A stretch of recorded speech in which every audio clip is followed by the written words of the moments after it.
everyone, welcome back. I'm Di, and today I am bringing you another Yarnie update. This is Yarnie update number 25.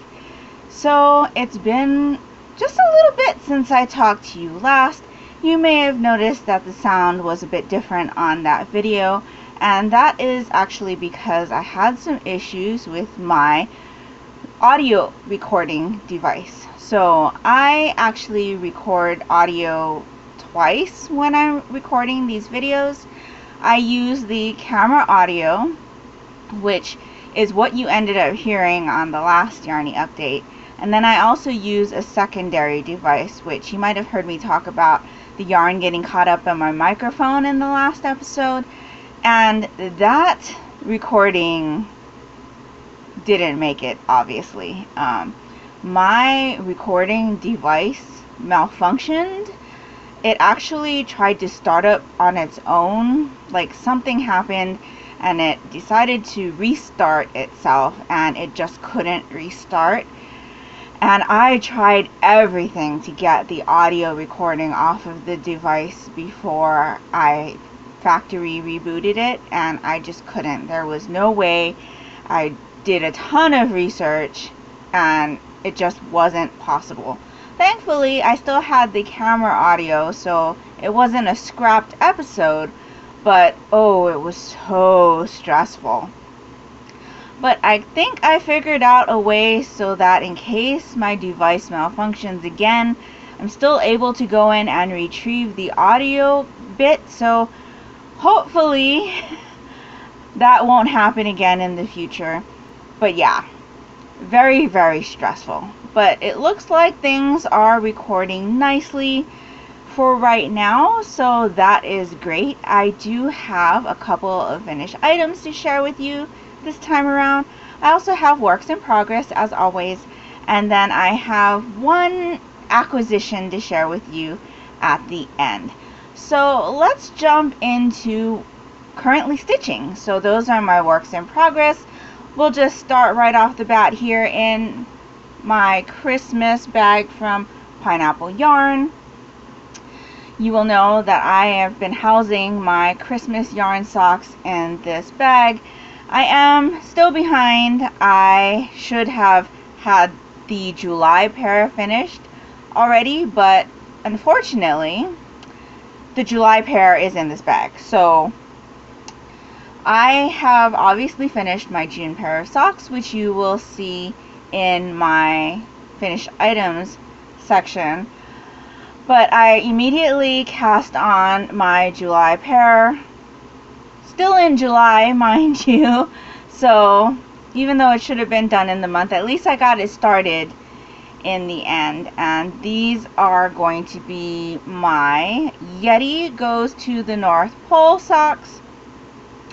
So I am using Yeti Goes to the North Pole. This is by Lolo Did It in her original base.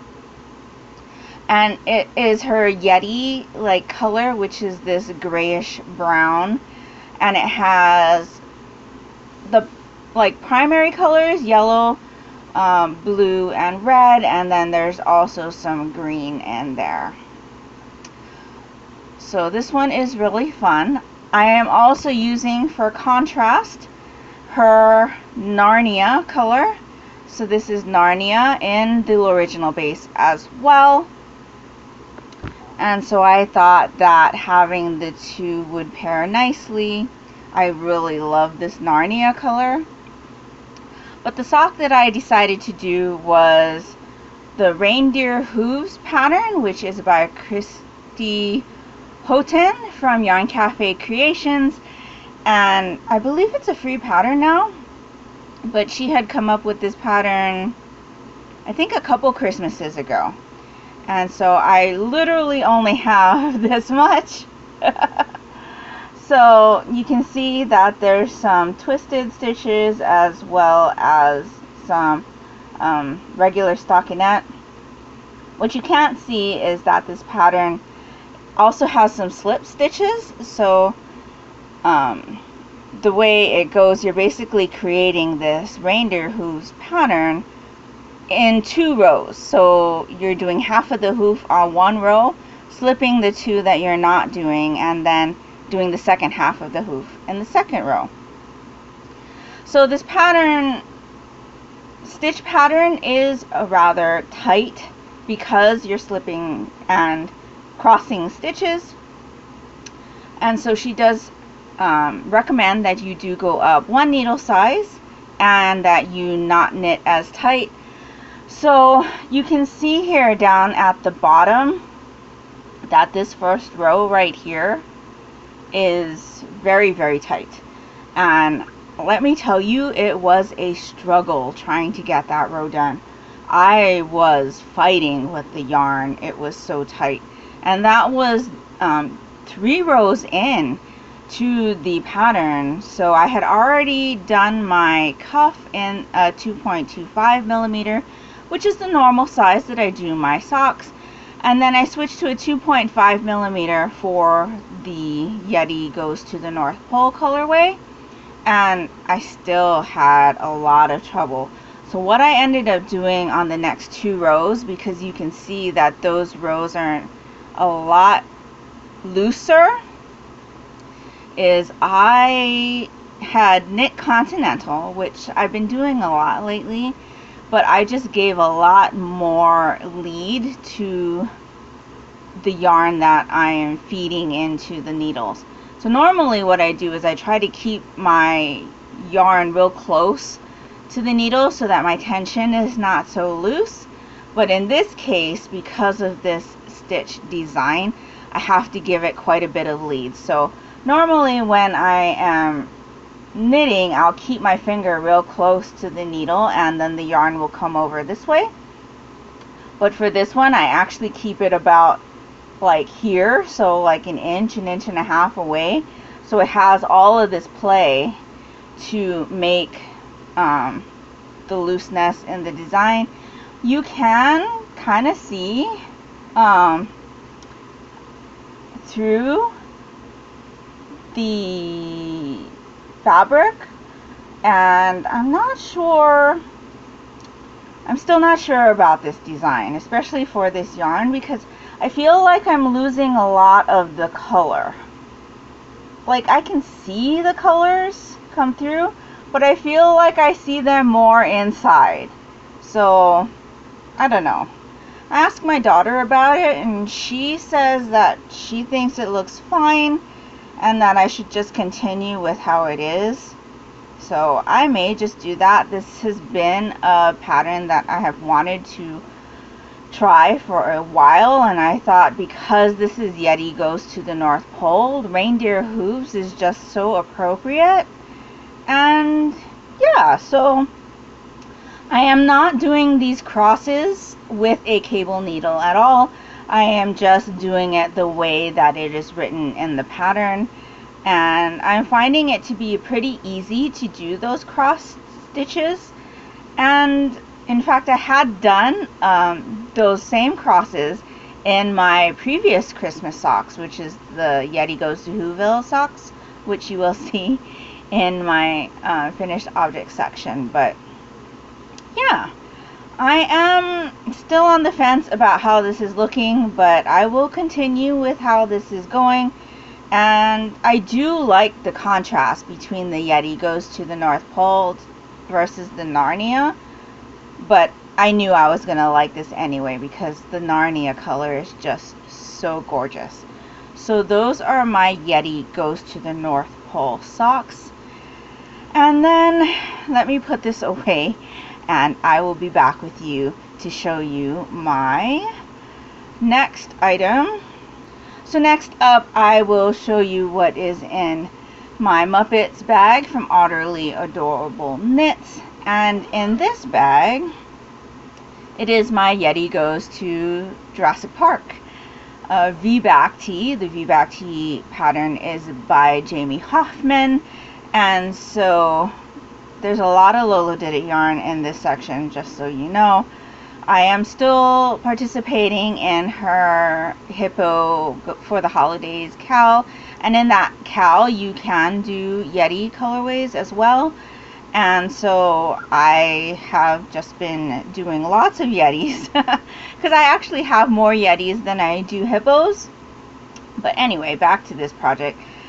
Yeti goes to Jurassic Park. So the last time that I showed you this project, I was here. So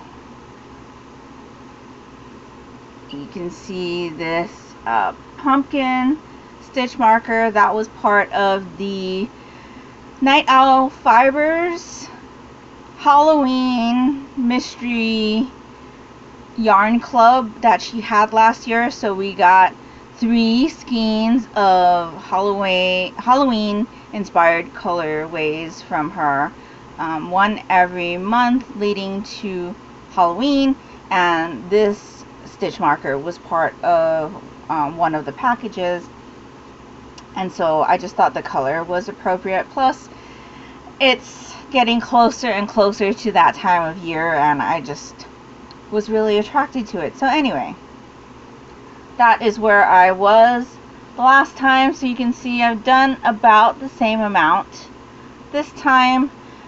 This is the V-back section, so I think I did quite a bit considering my other finished item that you will see for a while.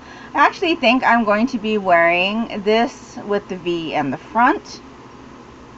Not sure yet what kind of modifications I will need to do in order to wear that around. The pattern does say that it's reversible, so I presume I can just wear it as written, but we will see. But anyway, I am right where I need to separate for the sleeves. So I'm on the round where I need to separate for the sleeves. I have not yet separated for the sleeves, but I will be doing that soon, and I'm very happy with how this has turned out. I at first was really concerned about how I was alternating skeins, because I felt like I wasn't getting a lot of color blips, and even when I was getting color blips, it almost seemed like I was getting them in the same areas. Like, I don't know. Do you feel like that? I feel kind of like I get the color blips in the same areas, and then you see there's a lot of sections where there's not a lot of blips. So yeah, I do enjoy seeing the blips. Like, this section has a lot of the color blips, which I'm really enjoying. But yeah, I don't know. Like I said, I have never alternated skeins before, so this is the first time that I am doing that, and it seems to be working out really well. This is where my second skein is, and I don't have any spine or anything like that in there. It does look a little bit bumpy, and I think that's going to block out. That's just because where it's bumpy, that's where I've done some increased rows per pattern. But yeah, so far I'm still really loving this. I do really enjoy how the green is matching up with the rest of the colors in the main body skein, and I'm just super excited. I don't know what it is. Maybe it's just because it's Yeti Goes to Jurassic Park, and then every time I'm working on this, I'm just thinking about, you know, the movies. I hear the soundtrack. I have been working on this while I've been watching the Olympics, and it's really easy to work on because there are definite indicators in the fabric as to where I'm supposed to be doing something different. And yeah, like I said, I will be taking the sleeves off shortly, so this project should go by a lot faster, especially now that I don't have another project that I am trying to get done by the end of July. So yeah, this is my Yeti Goes to Jurassic Park V-back tee. So let me put this away, and I'll be back with you with my last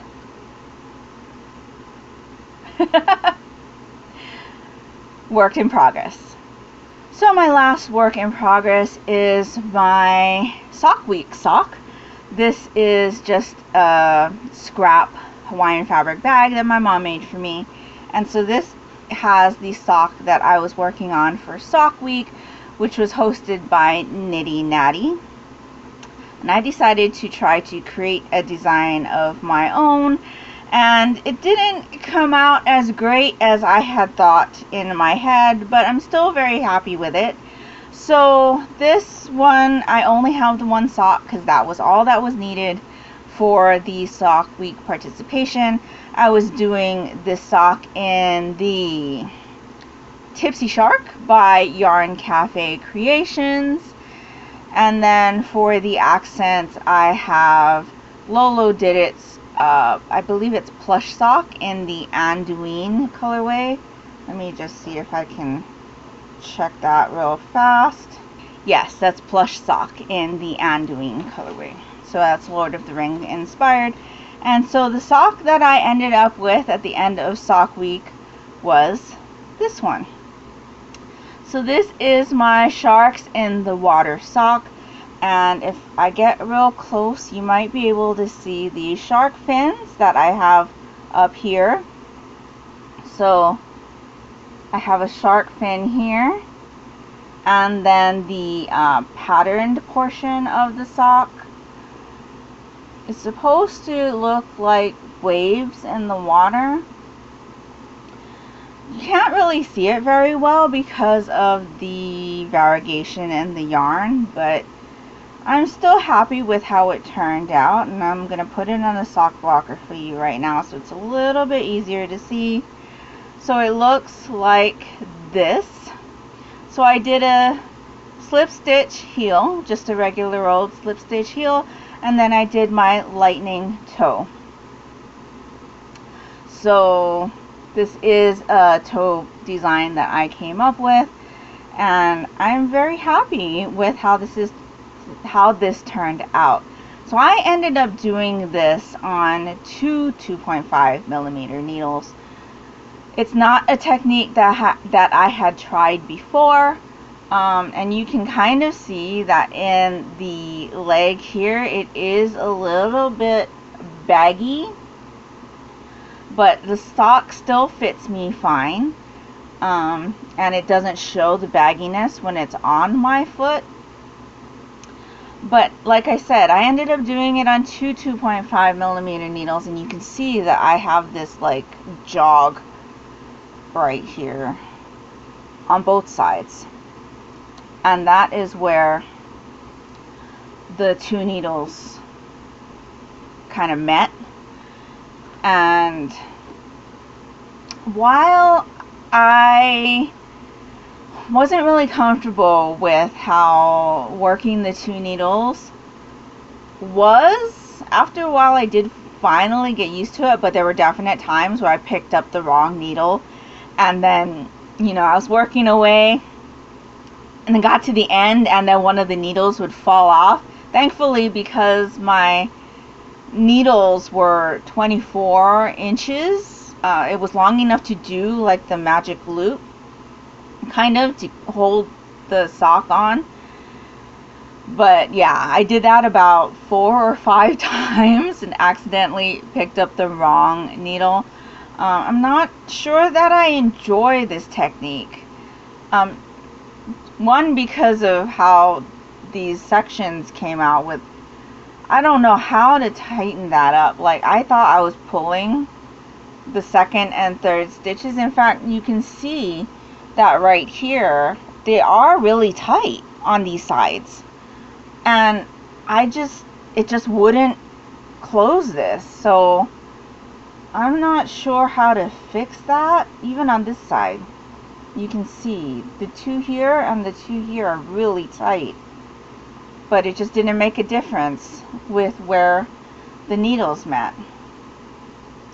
So yeah, I'm gonna do the second sock the same way because obviously I want them to match. But I do really love how the colors are working together. Definitely was something that I really enjoyed, seeing the little blips of teal against the contrast color. So that is my shark and the water socks. So not the best idea. It did end up working out a little bit better than I had expected, but I definitely will need to do some edits in regards to the shark fins, I think, and probably not use such a variegated color the next time. See what it looks like on a solid or like a tonal maybe. But yeah, I'm glad that I did actually get this done. Let me just tell you that I ended up having to rework this fin section twice because I didn't like how it was turning out. So I actually ended up ripping back to the cuff twice.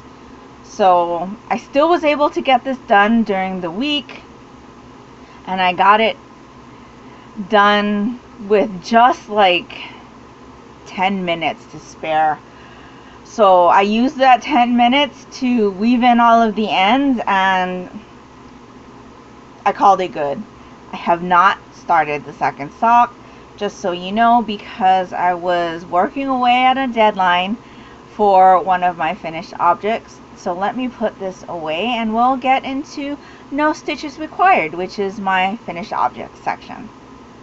So let's talk about the item that was in my thumbnail. That was my Comfort Fade Cardi. So here it is.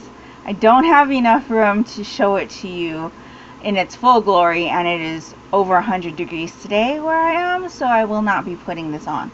But it is done. So I am super happy with this project. So here's one sleeve, and you can kind of see how the gradation is. Second sleeve. Oh, I'm getting a blip of sunlight right there. And here's the shawl collar. So this did take a little bit of finagling, just so that you know, because I ended up doing a 5-color fade. There was some calculations that needed to be done. So I do have a lot of notes about what I did on my project page. So if you go down to the links down in the description box below, you will see a link to my blog post. I do duplicate all of the information on my Ravelry project pages to my blog, so that anybody who is not using Ravelry right now or has an issue with that website is still able to view the information on my projects. So definitely check the link down in the description box below. But I will summarize what I went through to get this 5-color fade done. So I ended up doing 3.75 inches of each color solid before doing the fade. So that ended up being really good to the end, and then when I got to the last color, I basically just faded it in and then just did the ribbing or the cuff. So like you can see kind of here that I did the violet veil color and then I faded it in, and then the cuff is just all one color. The pattern does call for a fade in the cuff, but I decided not to do that just because I was concerned about the amount of yarn that I had left.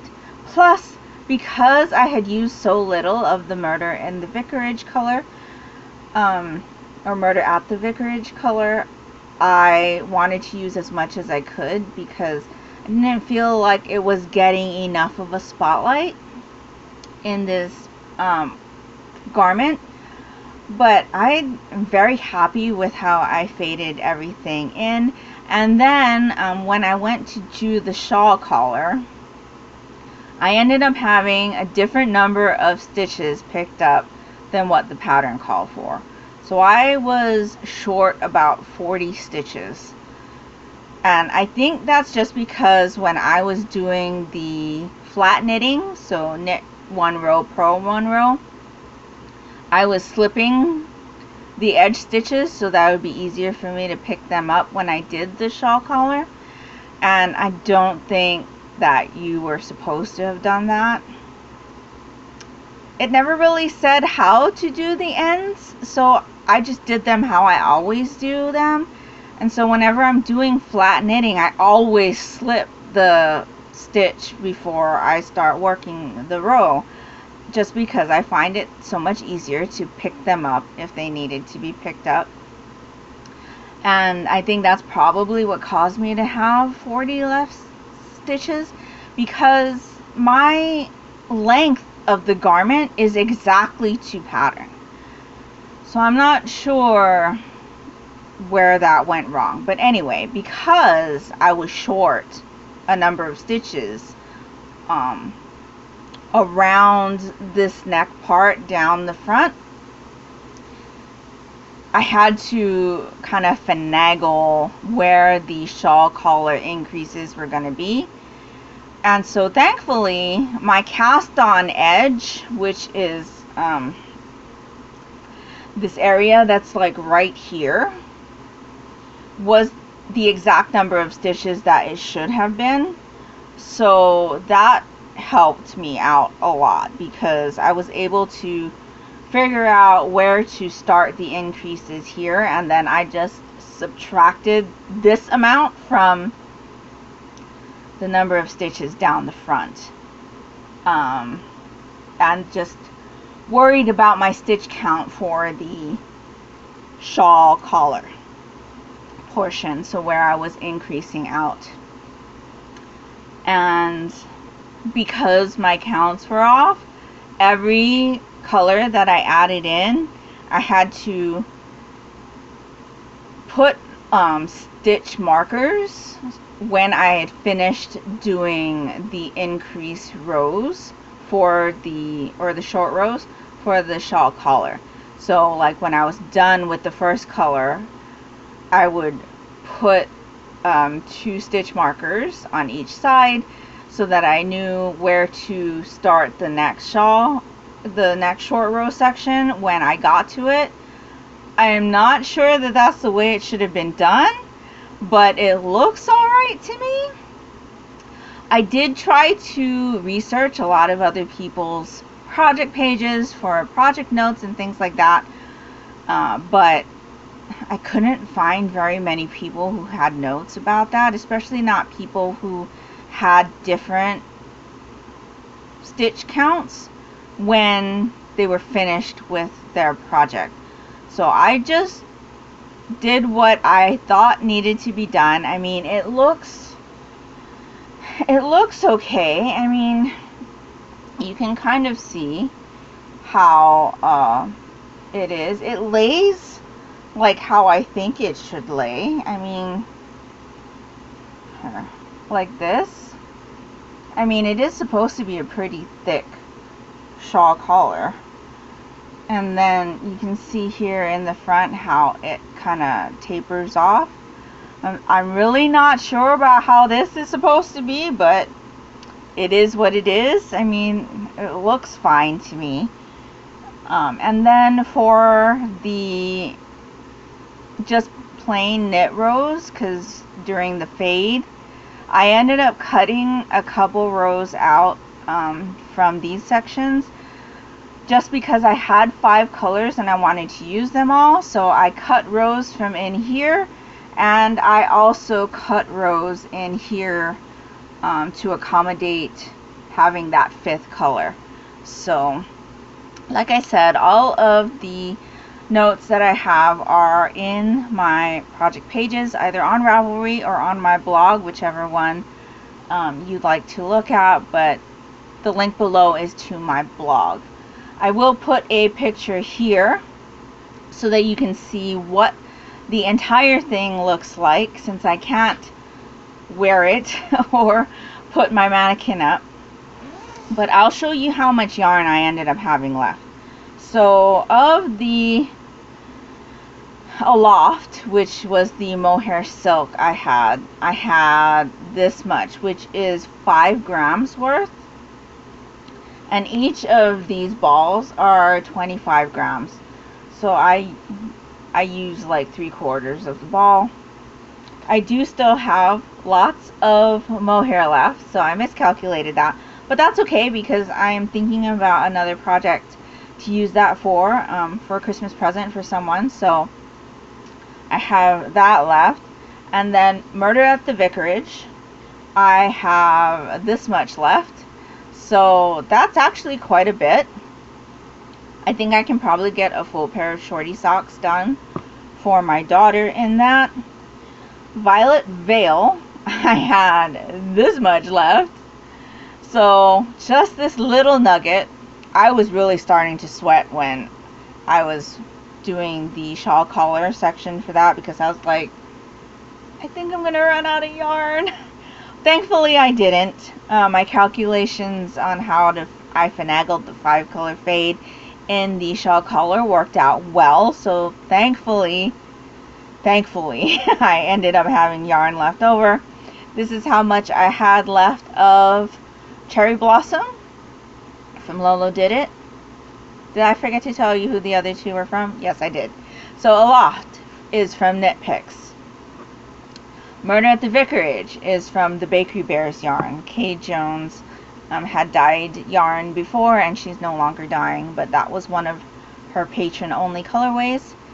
Violet Veil was part of my Kindred Spirits yarn club from Little Skein in the Big Wool. So that is an Anne of Avonlea inspired colorway. Lolo Did It, Cherry Blossom. This I believe is one of her spring colorways. And then the Breakfast Club, which I'm really happy that I have this much left of this color. I just really wanted to use it as part of some socks. I'm still not sure what I'm going to do with the leftovers. I might try to do like a faded sock. And then this is how much of after all this time, again from Bakery Bears colorway, Bakery Bears yarns, that I have left. Obviously these two are the ones that I have the most of, all Bakery Bears colorways. But yeah,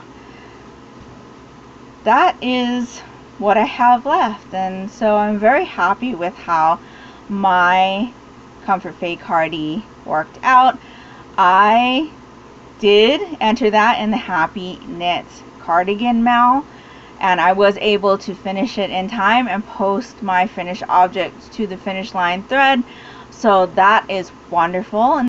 And now I have a great cardigan to wear when it starts getting cooler. And yeah, so let me put all of this away, and I've got one more finished object to share with you.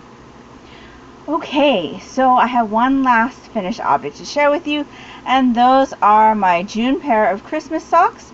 So these are my Yeti Goes to Whoville socks. Yeti Goes to Whoville is the colorway I used from Lolo Did It in her original base. And then for the contrast colors, heels and toes, I did her Lucky base in the plush sock base. So that's what it looks like up close. I'm very happy with how these turned out. I'm going to pull this one off of the blocker so that I can show you a little bit better what this looks like. And so we have this here, and I think I showed this to you last time, or it was in my thumbnail or whatever, but I told you I wasn't too sure that I liked how this was turning out, and I do really like how it turned out. And I used my lightning toe for that, and just a plain slip stitch heel, but I really like this colorway as like an alternative to the normal like Christmas colorways I've been using. It is still like red and green, but there's like a more fun vibe to it because you've got these bright fluorescent greens and the reds, but you've also got these pops of fuchsia and like violet, and I just really, really am enjoying that. So that is my June pair of Christmas socks. So I'm still behind, but I do still want to try to at least have 12 pairs done this year. Not necessarily by Christmas, but this year. So I am behind, but I think it's still manageable. So that is my last finished object. Let me get into acquisitions and then we'll be done. So I only have one acquisition to share with you.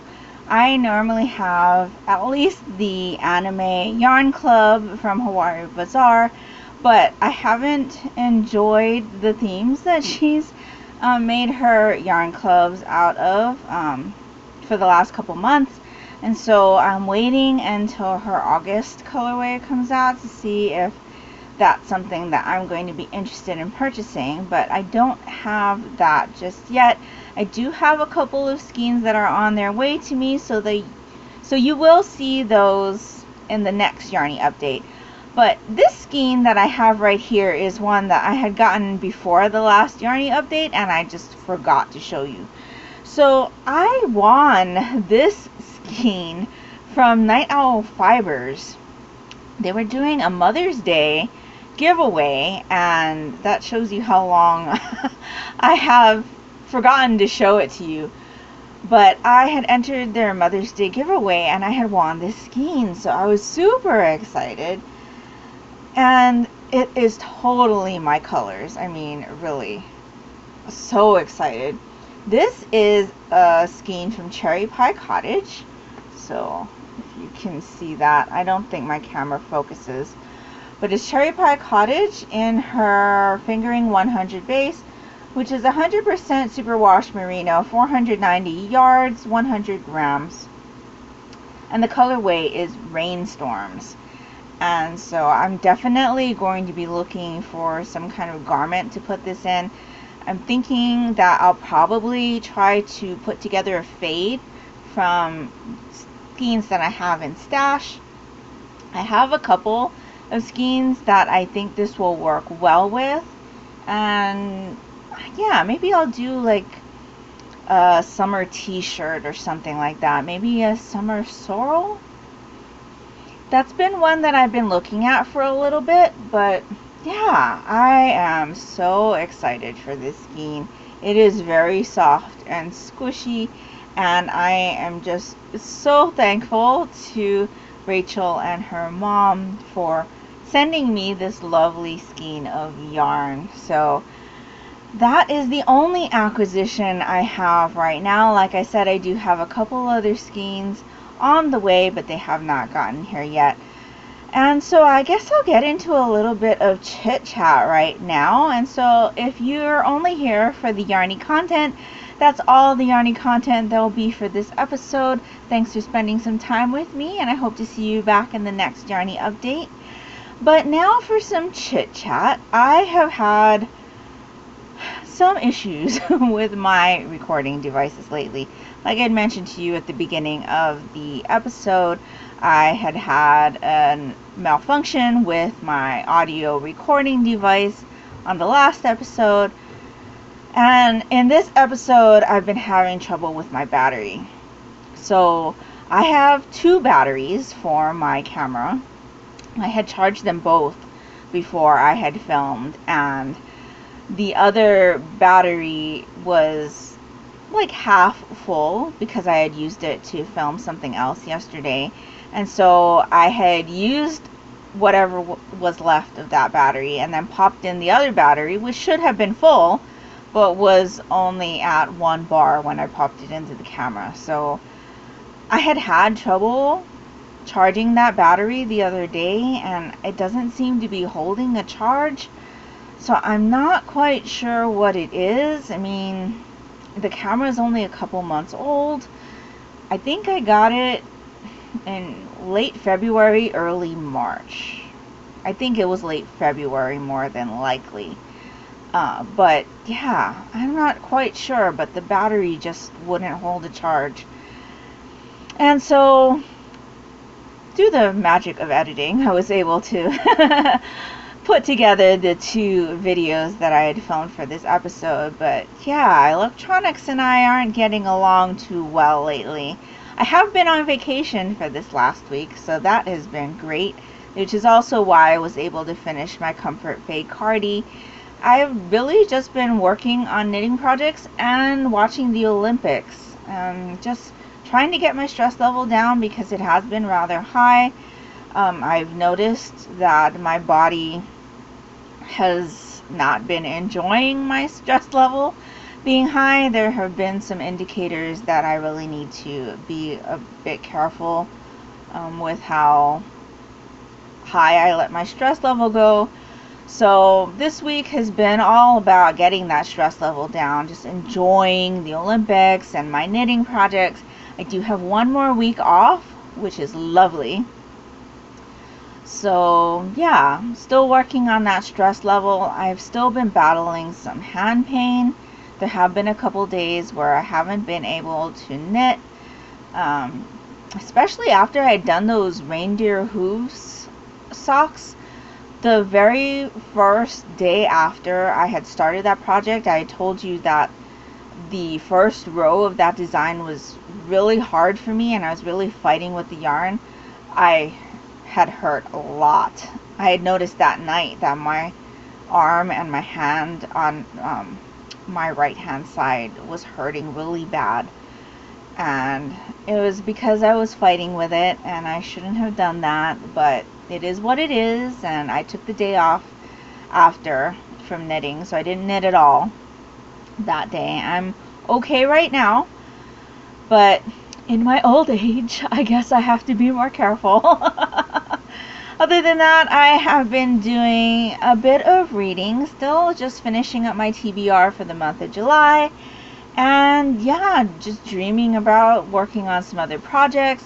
I do have a pile of projects that I want to finish up, projects that I had started a year ago, a couple years ago, that I've been thinking about lately. And so I've pulled those project bags out so that they're in my purview. And then I can make sure that I actually do pick up those projects and work on them when I'm motivated to do so, because if they're out of sight, they're out of mind. I know all of you know what I'm talking about. But yeah, I've just been enjoying the Olympics, enjoying my knitting projects, and that's pretty much it. So that will do it for me today. Let me know down in the comments below what your favorite project that you have worked on in the month of July was, or what your favorite acquisition of the month is. I'd really love to know if you would be so kind as to leave a heart emoji in your favorite color down in the comments below. That would be greatly appreciated and would really help me out. And that will do it for me today. So I hope you're all doing great. I hope you're all safe and healthy. And until next time, take care and smile always. Bye.